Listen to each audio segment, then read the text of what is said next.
Today we're going to learn a little bit about flood insurance. We'll try to keep it short and to the point. It's flood insurance is one of the most undersold types of policies out there, and hopefully this webinar will teach you guys something about what flood insurance entails. If anybody has any questions, please put it on the chat, and so we can get those questions answered for you. Okay, so let's get started. So first thing, some quick tips that we should all be mindful of when we're doing any kind of flood insurance. It's a faster sale, similar to like an auto or a very basic commercial, but it doesn't require a lot of information. So as long as you remember to get the right information, which is usually for a flood policy, it's really the name, the number, the email, if that. But really, the property address is the most important piece of information that we need here.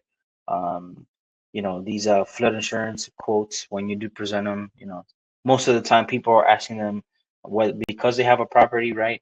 Or it's a requirement somewhere. And so most of the time people aren't buying them um, because they want flood insurance. Most of the time they're buying it because they're trying to meet a requirement. So just how can we make people more informed? Well, we can always make sure that we're offering it every time we offer any kind of a commercial property.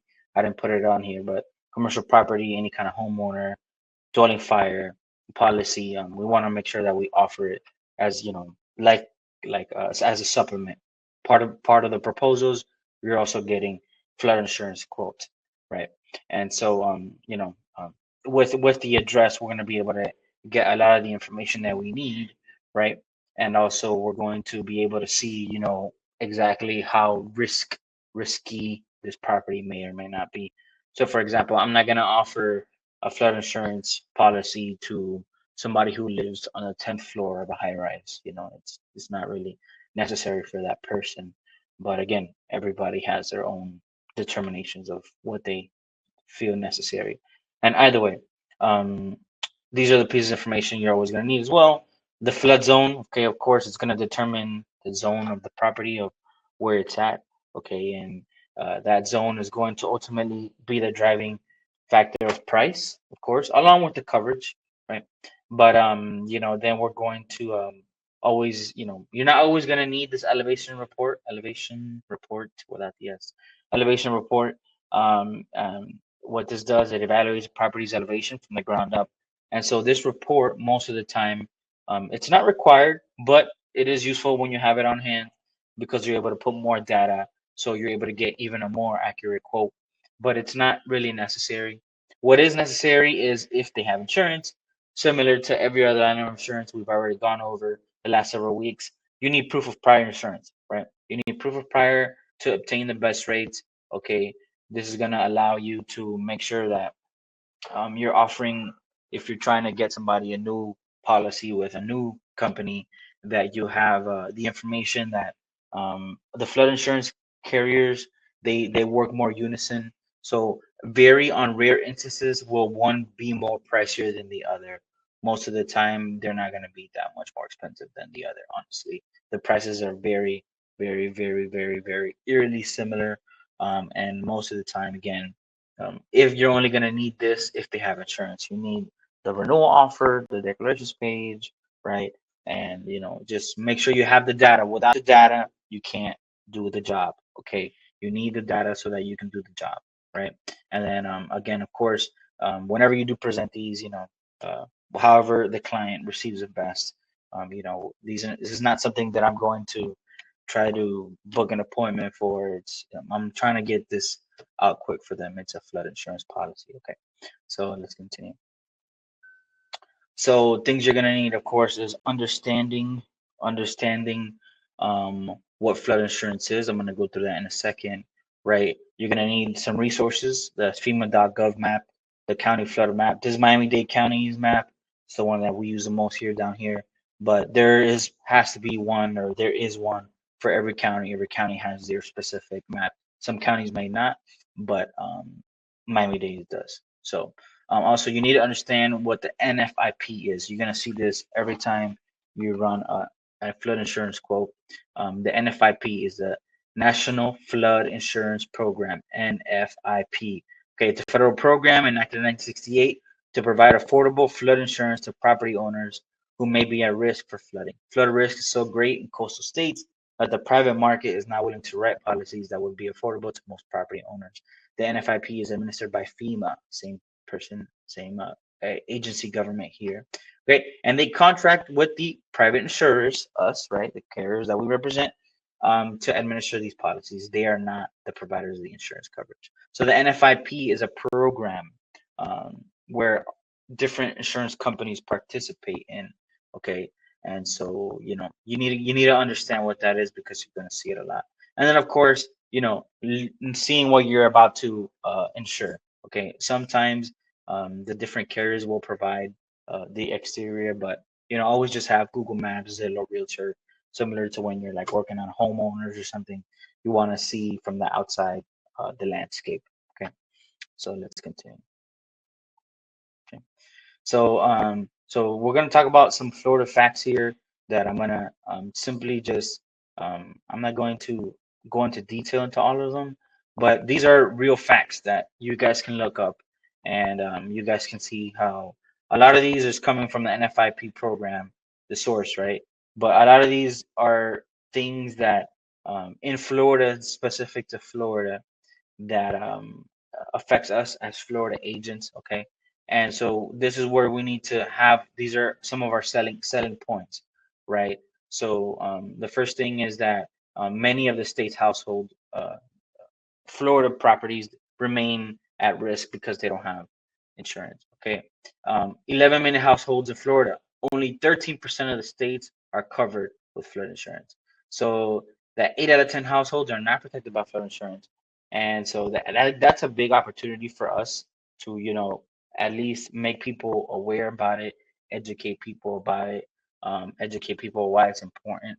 Okay, and so that we offer the comprehensive solution, right? That we're making sure we're being good agents, and making sure that we're trying to cover other bases, right? Some other facts here, right? 81 hurricane between 2000 and 2019, Florida, right? Longest seacoast in the continental U.S., most expensive real estate, okay? It's at one of the greatest risk property damage due to flooding, right? Other facts right here. Florida, right, has more policies in the NFIP program than any other state. Okay, says AZ51, hurricanes, mainly Florida, Texas, Louisiana, things that we're aware. If anybody is, was in the South Florida area the last couple of weeks, and it was a torrential. It was not even a hurricane. It was not a tropical storm, but these are things that we're gonna keep facing. Okay, these are things that we're going to keep having to make people aware and educate people on the importance of why they should have a flood insurance policy.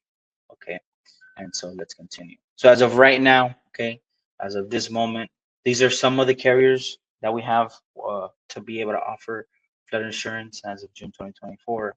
Assurant, Bankers, Monarch, National General. So all of these have a different quoting process. Okay, the information is relatively the same, similar to when you're quoting any homeowners or dwelling or condo or whatever we've gone up until now. Most of the time, like I said, the information that they're going to ask for is going to be the same. The pricing among these is going to be very similar as well. In some instances, one company is just way much more affordable, and then that's the one you want to offer your client, right? So the best offer you're getting, all right. We want to make sure that our client is aware. Hey, look, I'm gonna shop all available carriers that I have at my disposal. Um, bear with me for a second. I went, Lumby, can you still see me? So we can still see you. We just see that there's a bit of an outline around you. Okay, that's fine. Not a big deal. We'll continue. So that's fine. So again, these carriers here are all again very, very similar in pricing. I wouldn't say one is more than the other, but if you run into a situation where one company is just offering that much more of a better offer than the rest of them, that's the one you want to offer your client, right? So that you're making sure that your client is getting the best offer available to them, right? And so I'm not gonna go. I'm gonna let me see before I continue. I want to actually go over this, the things you're gonna need. I want to go into this right here. So let's open this. So when we're offering our flood insurance, okay, of course, with flood in itself, I always want to make sure that again I present my insured over here. Uh, you know, I want to make sure that he's understanding what he's buying, right? And so again, similar to your other lines of business, you want to share a resource, okay? And so he's going to be able to see that uh, with this data that we're sharing with him, why he might need it, okay? And so these are just some of the carriers that we have. Oh, I didn't put Allstate on that one as well, but we also work with Allstate as well with the flood portion. So I missed Allstate on there. But either way, regarding the definitions you're going to see, they're very basic. There's three definitions you're going to see on our flood proposals. You're going to see the deductible, which is what a deductible is. If you don't know what a deductible is by now, well, it's simply the amount that you need to pay for insurance so that insurance can meet its end of the bargain. Well, you decided to get a deductible, you have to meet your end of the bargain by paying that deductible. And so in flood insurance, you're going to see deductibles ranging from 1,000 to 25,000, right? And so, if yeah, you have to at this point when you're offering the different options, you wouldn't offer somebody a $25,000 deductible on $30,000 of coverage. It just doesn't make sense, right? So, but so in that concept, right? When we're offering any kind of deductible, the companies are going to give us many options. There's going to be a deductible for the building and a deductible for the contents, right? And so at that point, you're going to make a decision, or the client is going to make a decision. You're going to help him with that decision on what deductible he should get. The pricing again, obviously, the pricing on a $10,000 deductible and a $1,000 deductible is going to be very different. But from a $1,000 deductible to a $2,000 deductible, it's not going to be that much different. So again, what is the person willing to pay? And so the coverage portion of it, there's really only two coverages that are associated with flood policies, which is the coverage for the building, for the structure, right? Everything you guys can read there, okay? Uh, so all of the coverages for that's what entails the building coverage portion of the policy, and then of course the content coverage portion of the policy, which is the interior usually.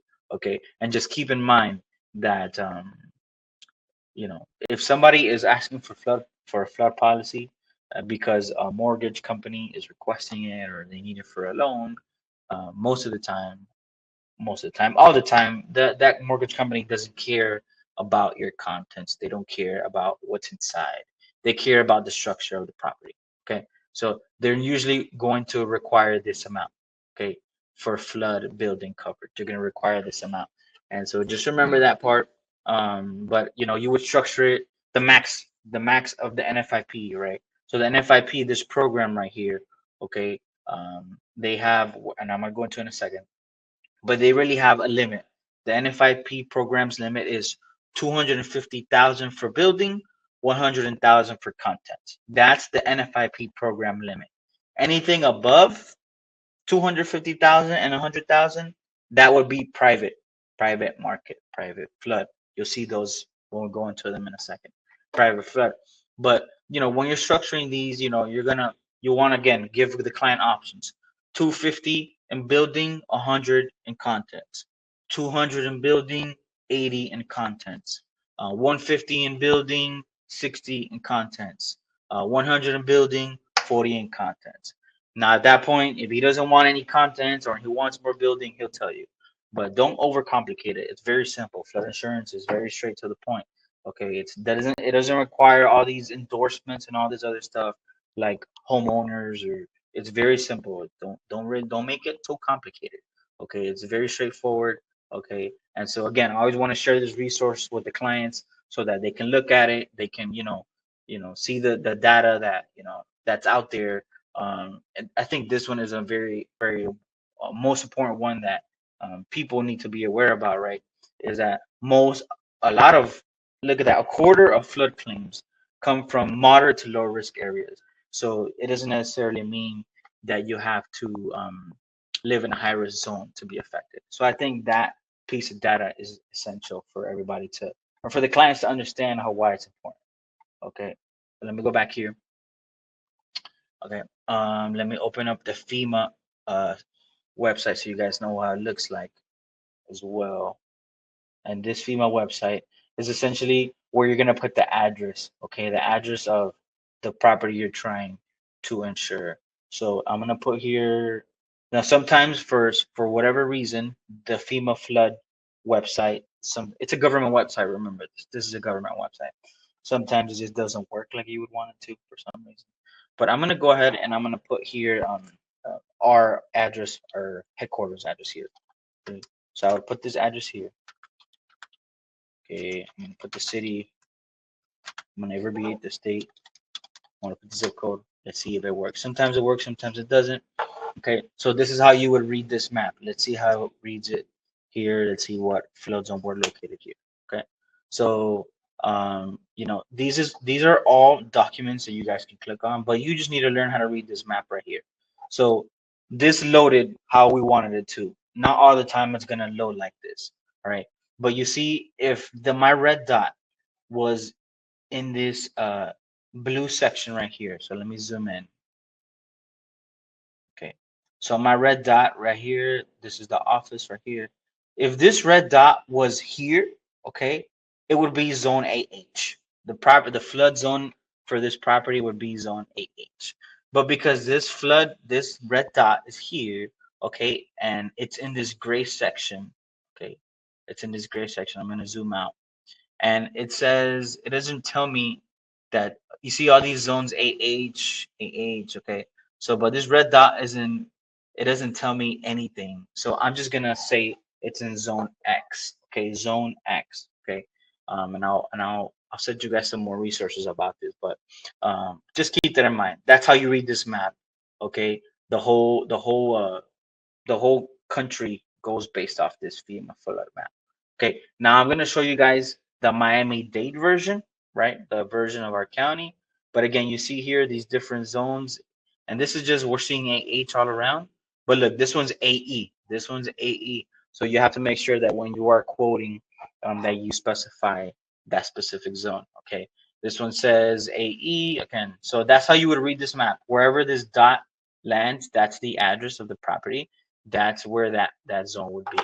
Now I'm also gonna share with you guys. I'm gonna share with you guys the Miami-Dade version. Okay, and so again, this is the Miami-Dade version, Miami-Dade County. Every county has its own specific flood map. So this is just so you guys have the resources. Okay, when you want to make when you're clicking on something, you're not sure. You want to, and maybe FEMA flood map is not working. Right, and it happens. It happens. So you want to make sure that you have another resource here. So this map works very similar. I'm gonna put the address here. This one is for Miami-Dade. I want to be very clear about that. Every other county possibly has their own flood map. I'm gonna put here our address. Our address. Beautiful. So it kind of narrows it down even more. But again, it's very it kind of coincides with what we were looking at here. The dot is here. This is zone AH, and then it will tell me right here the FEMA flood zone. Okay, flood zone X. Now it would tell me 202 feet away. There's zone AH, which would be right here. So we're pretty accurate here. So again, this is how this FEMA, this is how the Miami-Dade County map looks like. I can't say that the Broward County one is going to look like that or the Monroe County. They might look similar. They might work very the same, but just remember that every county has their own map to go off of. Okay, so let's continue here. So this is just again resources um, that are essential to just know, be aware about. Okay, and that's the NFIP information. Okay, and so the National Flood Insurance Program has specific set of carriers that they work with. Okay, so let me see if I can find it here. I'm not gonna find it here, but this is right here. This they're associated with FEMA. Okay, this is the main website that you want to have access. Maybe it's a website that you want to share with your clients, right? And so that they can have more resources at their disposal. Remember, we sell an intangible product, and so how can we make our product more tangible? We can make it by sharing with our clients other resources that they have available. Okay, and let me see what else. Okay, so again, I didn't put Allstate there, but we do have Allstate for flood as well. So I'll fix that for you guys. But everybody who's on this call, you guys are know that we have Allstate as well. We can do Allstate flood. Okay, so forgive me for that. Now, again, with these, I'm gonna go into a deeper training because there's no way I have the time to be able to in the next 15 minutes go through all of these. Um, and so I just want you guys to make sure that when you're quoting these different companies, always just look for new quotes. Somewhere, somehow, there's gonna be a button to quote something. Okay, we just have to get familiarized with it. We'll go through a deeper training for each carrier, but otherwise we're gonna spend too much time there. Okay, now how do we make this sale happen? It's very similar to our other lines of business. Okay, in this case, we would put the client in our rater. Okay, we put them in our system. Now our rater, which the one that we use internally is QuoteRush, which we're gonna go into another training about that. But our rater does allow us to rate flood insurance. And so again, I'm gonna put them in my rater, whatever rater I have. Okay, if I'm using any other kind of rater, I would just put them in that rater. Okay, have my inspections available if available, right? In this case, for a flood policy, I'm not going to need much documentation. I really just need to see the pictures from the outside on Zillow.com, Realtor.com, the property appraiser search, right? I would at that point run the quote to my rater, right? Then my rater is going to return some offers, right? And then from my list of offers, I'm going to click on that company, and then it's going to send me to that different insurance company that's giving me that possible offer, right? And then at that point, from all of these offers that I'm seeing, I'm going to present my best offer, right? I'm going to create the proposals. I'm going to present the proposals. My client is going to sign the application, and I'm going to have to, and any other required document that in this case, the flood insurance company may be requesting or be providing. And then, of course, I'm going to upload the signed documents, signed whatever it is that they're requesting to my carrier and to my broker portals. Okay. And so after that, I would send them my thank you, welcome packet, and any other additional parties that I would need to send this information to. Those are the steps to the sale. Okay. And then I just need you guys to remember with flood insurance, don't overcomplicate it. Okay. It's building coverage, it's content coverage, it's what deductible. Okay. And so just as long as you have the information, as long as you have the correct information, what is the correct information? Okay. With flood insurance, again, very simple. Okay. Just have the address, have anything on hand to help you with your field underwriting. Okay. And so, we're at 25 minutes at this point. What I'm going to do, now that I have some time, I'm going to go into let's start from the top up. I'm gonna go into insurance to show you guys the quoting process for an assurance flood. Okay, and then we'll probably knock out maybe a right flood as well, and Neptune. We'll probably go through Neptune. But again, every single carrier has their own look and feel to it. So it's just a matter of going into every carrier and learning how to go where, click here and click here. Okay. So I'm going Hey, to Josh, go right ahead. Go before ahead. you go and do that, how about we answer the two questions that we have here Okay. on the first part? Okay. We have one question here that says, can I can insurance company deny me flood insurance? An insurance company can do whatever they want. I mean, we're at the end of the day, we don't make the call. I mean, and if they deny you for flood insurance for whatever reason, then the underwriting company determined that they want to deny you flood insurance. We'd go look somewhere else. That's why we're not going to be limited to one carrier. If that company is rejecting you, it's for whatever reason they determine. Like at the end of the day, we're field underwriters, so we're going to submit the information to the insurance companies, but we're not going to make that decision for them. All right. All right. And the second question we have here is that we have someone here in the chat that has had a client ask them for flood insurance. The client owns a mansion and would like 500K in flood coverage. Would that be possible would we be able to make that happen? How would we structure that type of policy? He's currently located in the Coral Gables area, if that would help. So that policy, if you want 500,000 in coverage, that would just be through private flood. It's a very similar process. You're just not going to write it through NFIP. You're not going to write it through the National Flood Insurance Program. You're going to write it through, excess coverage. So you want to go above to 50, it's fine. We can do above to 50, but it's just, we, to answer the question, yes, we can quote it for sure.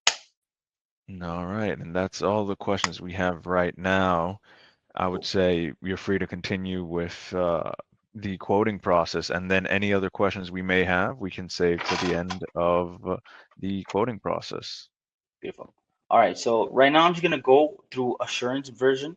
Again, when we go into a quote rush training, you'll be able to quote a lot of these at the same time. But at least I want you guys to get a feel for what it's gonna look like. With three different companies, okay. And again, I don't want you to feel limited to these three companies. This is just an example, okay.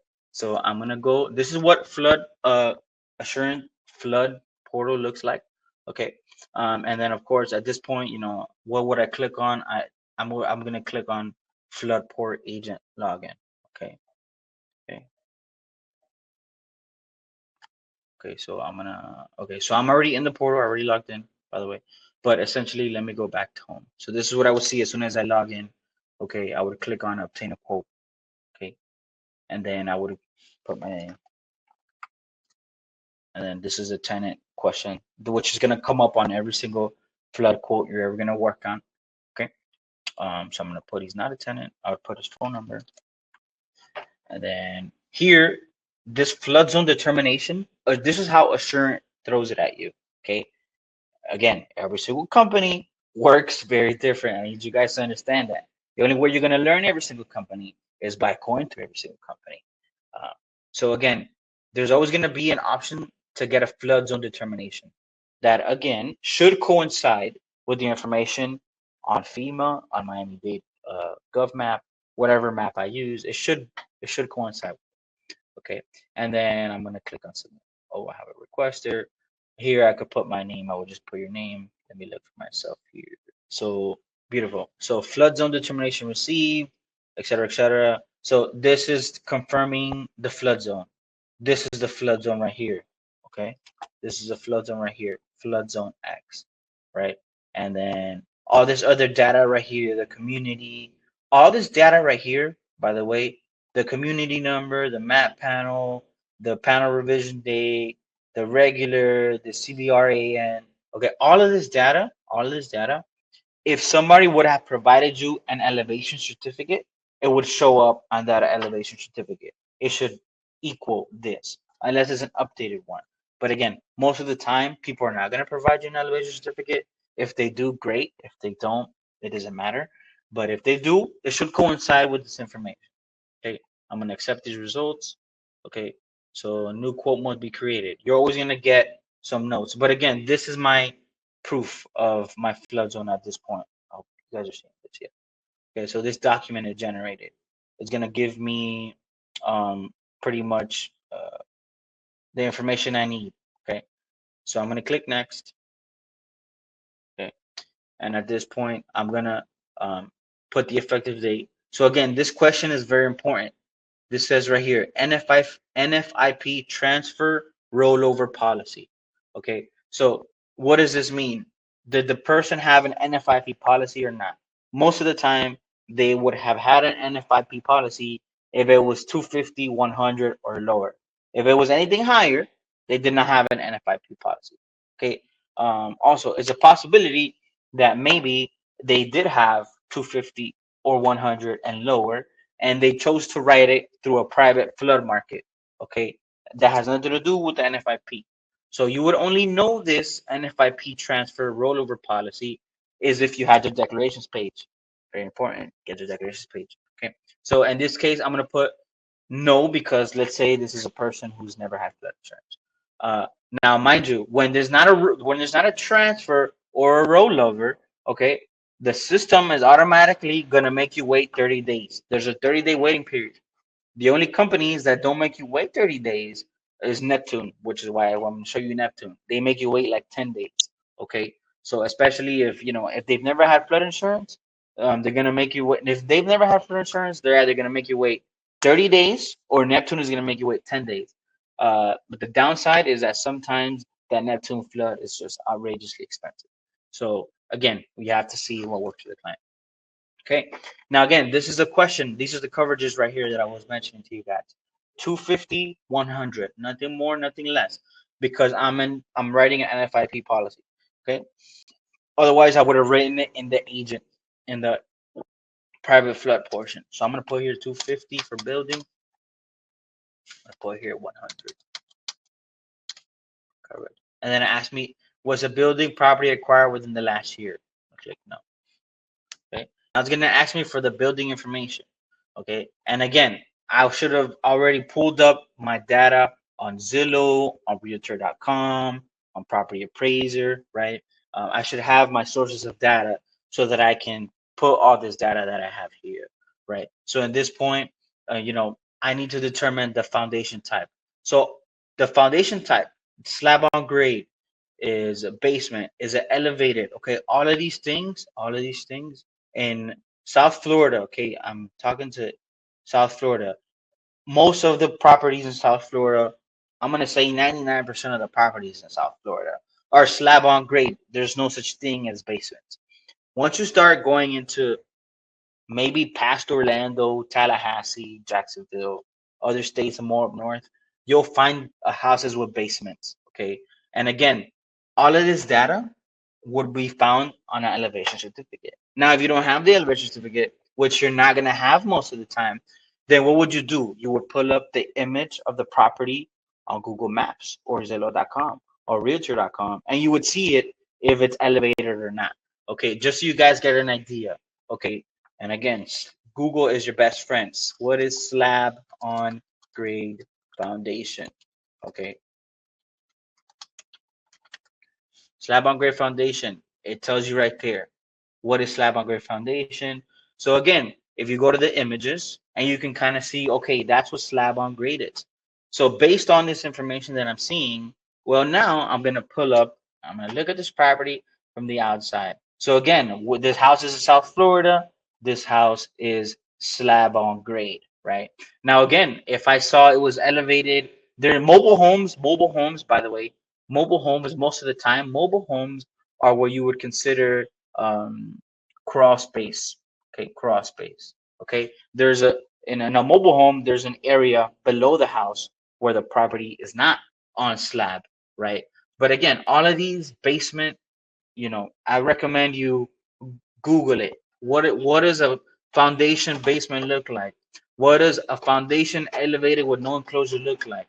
What is a foundation elevated with no enclosure on posts? So this one right here is like, I don't know if any of you have ever been to the other side of Florida, Naples, and they have some nice houses that are sitting on posts, and the cars parked underneath. Okay, what does this look like? What does cross grade above grade look like? Again, these are just things that you're gonna have to. I just don't have the time. I wish I had more time for it. But these are things that you're gonna have to look for and research on your own. Okay. But again, if we're talking about a property in South Florida, you don't even think twice about it. Slab on grade. Okay. So here, flood proofing certificate. Do you have one? What is a flood-proof certificate? Okay. Anytime you see these little help pages on any website or any insurance company that you're quoting, it's going to give you what it is, or so that it can help you answer the question. So this is what a flood-proofing certificate is. So in this case, we don't have this certificate, so I'm not going to put yes. I'm going to put no. And then again, the elevation certificate that I was talking to you guys about. What is an elevation certificate? Okay. Again, it's just I'm gonna show you guys an example so you guys can know what I'm looking at. Okay, so again, who can fill this out? It's only somebody who's qualified to do it, not you, not an agent. And these are actually the instructions directly from FEMA, so it's a good resource.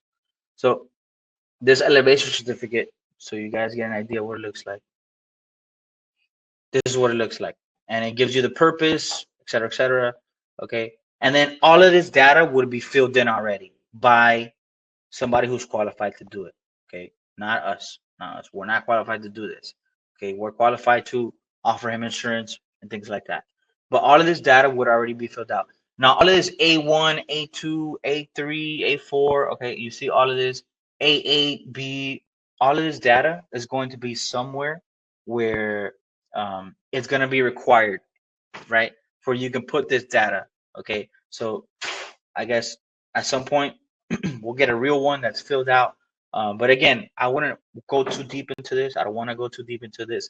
But this is what it looks like. This is the information that is on an elevation certificate. So that's why I tell you, if they do provide it for you, definitely use it, because you're going to have a better rate for them. Because otherwise, the information that we're gonna put in the quoting system, which we're gonna finish in a second, is going to be very broad. This is very specific information for the property. So again, if they have it, great. If they don't make it a big fuss. Okay, you're just gonna select no. Okay, now again, data construction of this property. I want to have my county property appraiser resources, right? So let me go to always. I'm gonna pull up. In this case, I'm assuming that the property. I don't know what county it's in. Okay, I don't know what county. I know it's in Miami-Dade, right? But for the sake of training, let's say I don't know what property, what county this property is in, right? So I would look it up, Google it, what county is this address in, and then I would go and find the county. So in this case, I'm gonna look for Miami-Dade County. I'm gonna go to this site, and then I'm gonna click on property search, and then now I'm in the property search. I'm gonna go to property search, and then again, this is a resource that I'm also gonna use when I'm doing homeowners, right? But I'm gonna put the address, okay, and then it's gonna give me the house. It should look like the house from Google, and it's gonna tell me what I need. This house was built in. Now it says right here, tell me see building info multiple. So it probably means that there was an addition somewhere to this property at some point. So I'm gonna go to year built down here. Okay, so this house was originally built in 1987. In 2011, they added 210 square feet of something. What did they add the 200 square feet of? They added this concrete patio slab. Okay, in 2011, okay, they added 200 this concrete 719 units, of which is it could be for whatever they determined that. Okay, but at this point, okay, this is the year the house was built, 1987. And again, we're going through this one. We're going through this one, and most of the data that you're gonna see on one is the same data you're gonna see on all the other insurance companies. Okay, so at this point, let's do. So I see 1987. Okay, it is not. It's never really gonna give you a specific date. Okay, you might see this one 0901 1987. You can go off by that date. Okay, so that's the date I'm gonna use. I'm gonna put 0901 1987. Okay, some statute improvement date. Okay, maybe if if the patio was like another structure, I would maybe put here, but it's just a patio. I'm not gonna put it. Again, the building under construction. Is, at this point you would have already talked to the prospect, and you would have like determined if it's under construction or not. Most of the time, if somebody's trying to buy a flood policy from you, it's for a new property or for a property that's not under construction. If the building is under construction, then of course you would specify that. Okay. The square footage of the building. Okay. So whoops, let's go back here. Okay, what's the square footage of our building? It's the living area. Okay, the living area is the area that I'm always going to uh, go by. Okay, because this area, actual area, could possibly be this covered area, maybe the patio area as well, and then the lot size, of course, is the whole lot, right? But with the living area is the footage that I'm gonna go based off. Okay, so this is 1488. And then occupancy, and then it's a single. Is it a single family home? Is it a multi-family home? Right? Is it a what type of home is it? Okay, at this point, I'm gonna determine that based on my interaction that I had with whoever I had. Right? It's a single family home. Okay, the construction type. Again, what is frame? What is masonry? And then any other will just be other. So these construction types. Okay, don't forget. Again, Google what is a frame construction type, what is a masonry construction type. But don't forget, we have our resources, and one of those resources we have is the types of building of the property. So again, well, how am I going to determine if it's frame or masonry?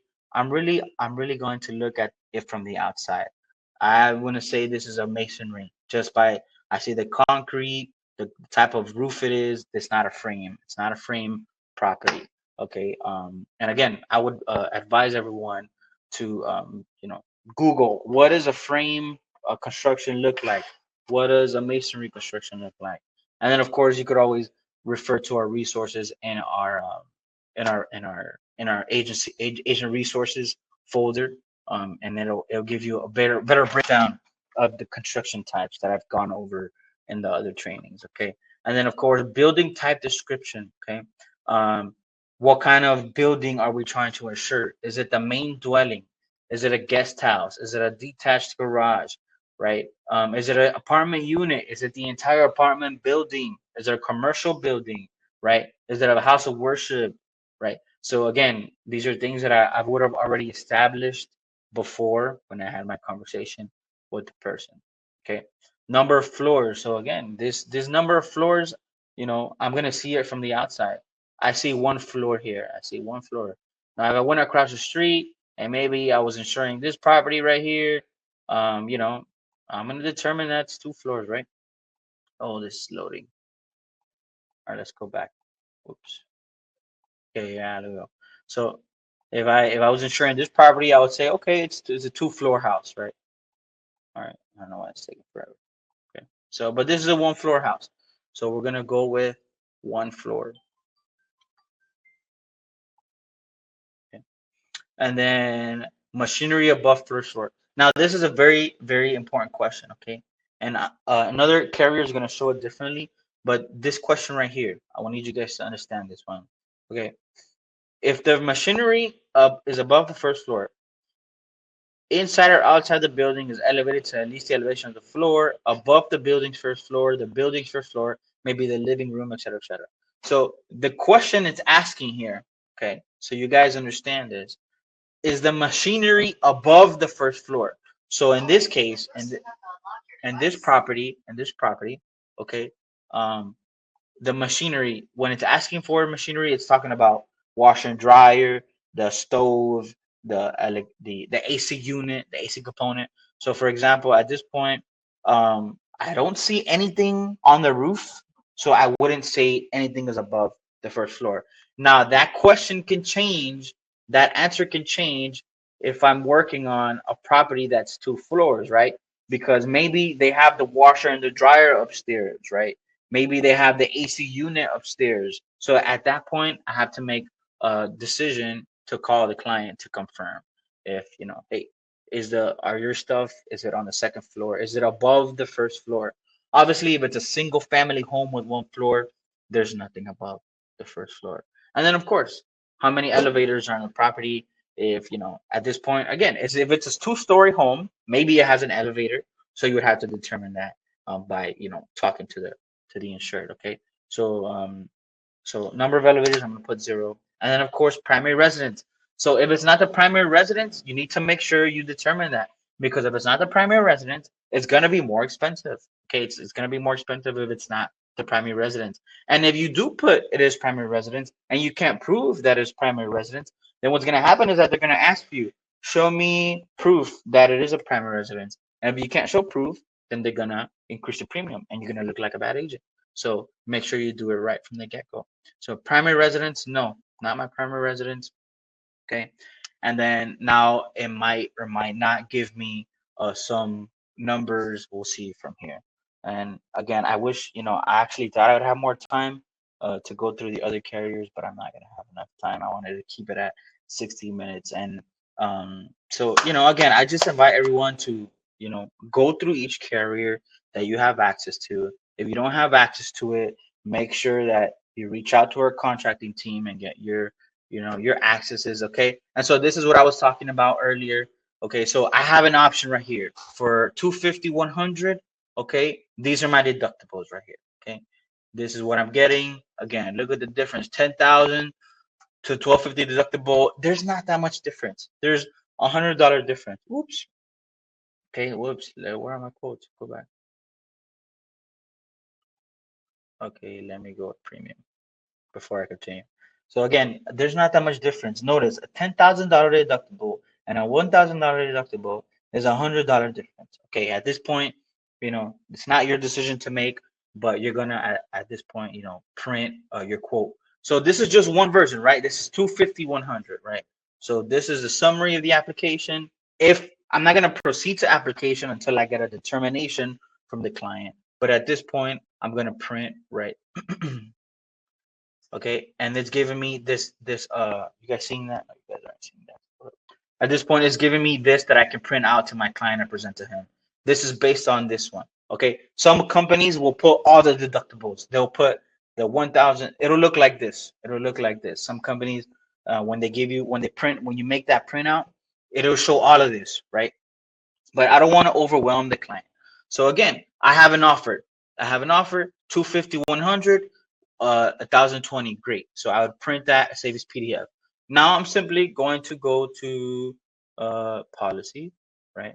And I'm going to change it. I'm going to maybe just put 280.